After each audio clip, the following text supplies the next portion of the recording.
These are the animated films that have been awarded as the best of their year by the Academy Awards. So which one of them is the most deserving and the best? Hello, welcome to Cinema Journal, and for this video, I'll be ranking all of the best animated feature Oscar winners. For this list, I've ranked them based on personal preference as well as my critical assessment of each one, making this list based solely on my own opinion. So if a movie that you love or hate is placed in a position that you feel did not belong in, you can tell me all about it in the comments section. I'll be looking forward to reading them. With all that said, let's not waste any more time and let's get started.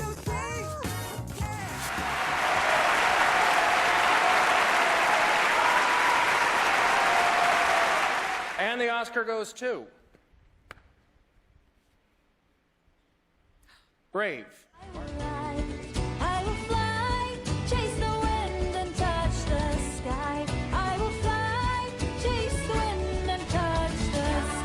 It's sad that a Pixar film has to take the bottom spot considering their reputation for their quality of work. And for a movie that wanted to take the formulaic Disney princess trope and make it its own identity by adding a plot element that involved an overlooked relationship between a mother and daughter, this film sadly failed to meet a lot of expectations at its release. So what a surprise, or no surprise at all, that this went on to win the Oscar, even after Pixar has already won it several times before, and when there were others that were a little more deserving of it. And that is not to say that this is a bad movie, far from it. While the animation is certainly lush and beautiful, the story itself almost fails for me. The beginning was good and interesting enough to help set up the rest of the film until the midway point when the twist happened, and that is when it nearly took a nosedive for me in terms of storytelling and the relationship between the mother and daughter. The journey of Meridia's growth did not feel like it was deserved by the end, as it felt like it was not given a whole lot of thought, while they focused too much in delivering a badass female character to set herself apart from the rest of the Disney princess lineup. There are a lot of good and fun characters, and I like that Pixar actually made the two female characters the focus of the film, but the experience felt empty and I'm ultimately left unimpressed by it.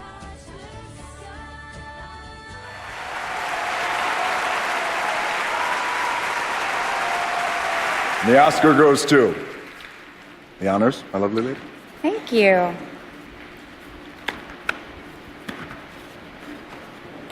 Big Hero 6.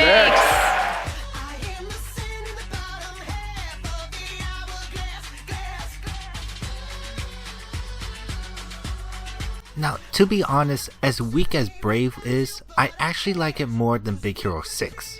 The reason why this is ranked over that is because the story is tight, that has a clear direction and knows what it wanted to do with its message, hence technically making it the better film.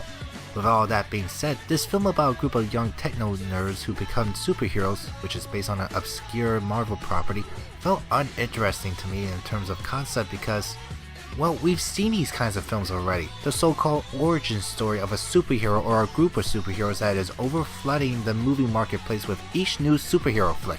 But I would be able to get over that if I enjoyed the movie. Sadly, that is not the case with this. My biggest issue is the over-sentimentality that felt overdone and even manipulative with how it is used in its ending, finding it obnoxious for a Disney film. While the animation is impressive and workmanlike, it didn't leave me with a sense of wonder that most animated films would, and I cannot help but feel that it could have worked just as fine as a live action movie. It's still fine and there isn't really anything inherently wrong with it, but it is certainly not something I would find myself revisiting anytime soon.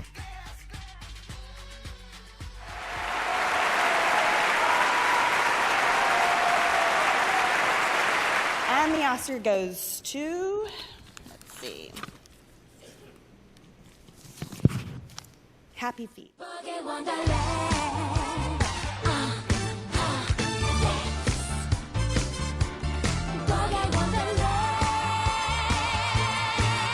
Out of all of the winners, this one, at least according to the Internet Movie Database, is the least popular.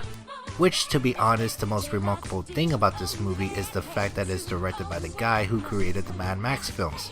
It tells the story of a tap dancing penguin named Mumble, or Mumbo, depending on who you ask, who is tone deaf at birth and is shunned by his penguin kind because of it, and he has to learn to be himself while saving the day. This movie is cute, there's no denying that. It follows the same pattern of someone who does something different from the rest, is shunned for it, and ends up being the hero because of it, but those I have a soft spot for. It also has an environmental message to it, and to be honest, it felt a bit preachy at points, and the use of recognizable popular songs can get annoying. However, by the end, I can't help but feel charmed by it. It does have some great musical moments, and the characters are mostly fun to watch. Keyword, mostly. It's harmless and enjoyable, but there isn't really anything special, and that is all I can say about it.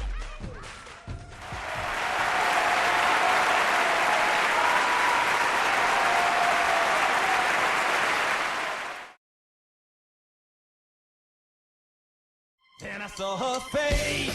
Ha ha! Now I'm a believer.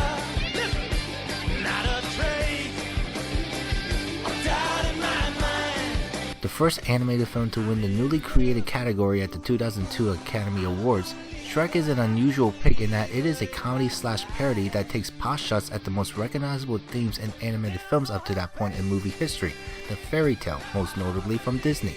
While today it is still regarded as a landmark film with its use in computer animation that has been put to use earlier and helped make animated films more popular than ever before, I do have to say that it is starting to show its age. The story is engaging and the characters are still entertaining before they became the opposite, and there is even a heartfelt message that rebel against the movies that are parodies. However, the animation and models both feel stilted and rather bland for my taste, but still look pretty good. And the jokes, while not cringeworthy, have lost most of its luster for me. It's still watchable and likable, but it certainly has lost a lot of its charm.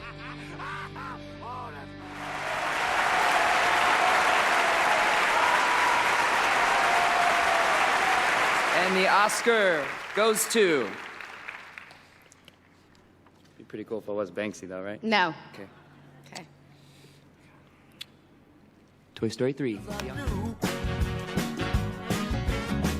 Don't you tell me I'm not the one. Don't you tell me I ain't no fun. The third film in one of the most popular and successful trilogy in movie history, Toy Story 3 became the first animated film to gross over $1 billion worldwide. A continuation from the second film, everyone's favorite toys are scared that their owner, Andy, has grown tired of them as he gets ready to leave for college. When they decided to ditch him before he does it to them first, they are sent to the daycare and learn that not everything was what they thought it would be, and try to get back home before he leaves them behind for good. Coming from someone who have loved the first two Toy Story movies, not only did I not share the majority of people's enthusiasm for the third entry, but I find it so unremarkable that it made me rethink about my feelings for the first two. Recent viewings prove that I do find it an entertaining film and has a very much needed updated look to it, but I do not think it is as heartfelt as many people saw it. The issue I have is that it explores the theme of growing up and leaving your childhood behind, which makes me feel that there is a missed opportunity for making Andy a stronger character instead of having him an avatar for the audience. It's a solid film in the end, but it's definitely my least favorite of the series.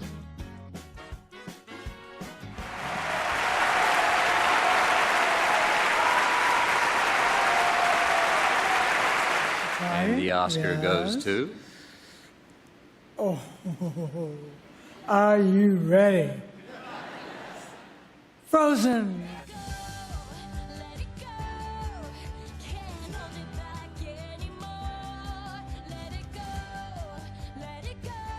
I've already talked about this movie in an earlier review, so you can watch it by clicking on this. Just to sum it up, this highly successful film about two sister princesses that is based on the famous Hans Christian Andersen fairy tale The Snow Queen is a great film about sisterly love that was sorely needed for such a long time, with two excellent female leads with some of the best and inspiring animation I have seen from Disney in a long time. While it is an enjoyable and even an excellent film, I do feel there are some unnecessary elements that kept me from loving it as I felt I could have, like the love interest and some of the songs. Still, it is a movie that I can watch easily every once in a while, and it is a worthy addition to the Disney canon.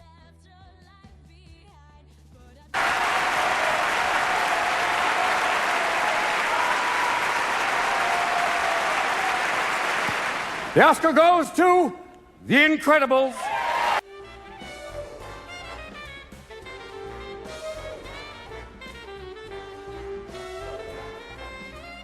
Brad Bird's amazing debut film for Pixar about a family of superheroes is hailed today as one of the greatest, if not the greatest superhero movie ever made, and it is not based on a Marvel or DC property.